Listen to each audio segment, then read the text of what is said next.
तर नमस्कार भावानो, आजचा विषय जरा वेगळाच आहे हो. कारण ही सगळी पोरं गोळा झाल्यात म्हटल्यावर काहीतरी विषय वेगळाच आहे. कारण रंगपंचमीचं नियोजन चाललंय, सांगलीला जायचं, तिकीट किती आहे, काय आहे, या गोष्टीवर जरा चर्चा चालू होती. मग काय चर्चा चालू झाली, मग ही सगळी आपली बसली, म्हणली चर्चा करूया. 600 रुपये तिकीट म्हटल्यावर कोण होय म्हटलं, कोण नाही म्हटलं. बारीकमध्ये सगळी कॅचवडच झाली हो. मग 600 म्हणल्यावर एक दोघं नाही म्हणले, नको बाबा म्हणले. बाकीचे म्हणले जाऊया बाबा. पाटील साहेब काय विषय नाही म्हणले. ह्यो भाऊ काय पुण्यावरनं आलाय, म्हणला रंगपंचमी खेळायसाठी खास चालू आहे म्हणला. मग काय सांगलीला जायचंच म्हणला. 600 काय 700 जाऊन दे म्हणला. मग चालते म्हणले. हे 600वाले नाही म्हणले आणि तिकडं आपली चर्चा चालू केली बघा. मग इकडं झालं नियोजन, म्हणलं फिक्स, म्हणलं विषय संपला.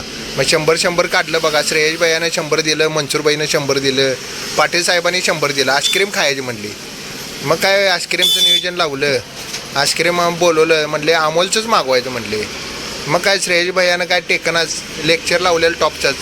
असं झालं तसं झालं. मग काय विषय टॉपचंच केला हो. मग बघा आईस्क्रीम पिणं अमोलचंच आणायचं म्हटला. अमोलचंच, दुसरं कुठलं आणायचं नाही. मग काय तिने लगेच कॅन्सल करून अमोलचंच आईस्क्रीम घेऊन आली. मग काय विषय नाही हो. आईस्क्रीम फायनली आणलं. मग काय प्रत्येक काय आईस्क्रीम घेऊन आला. बघा विषय अमोलचंच हो. खायचं तर म्हटलं अमोलचं खायचं. मग काय विषय संपला. बटरकॉच टेकनच. मग काय काढलं आपलं सगळ्यांनी, आपलं चालू केलं बारीकमध्ये. हे बघा बारीकमध्ये रेस्टार आपले चालू केले. इकडं निर्बाण. मग काय विषय नाही म्हणले.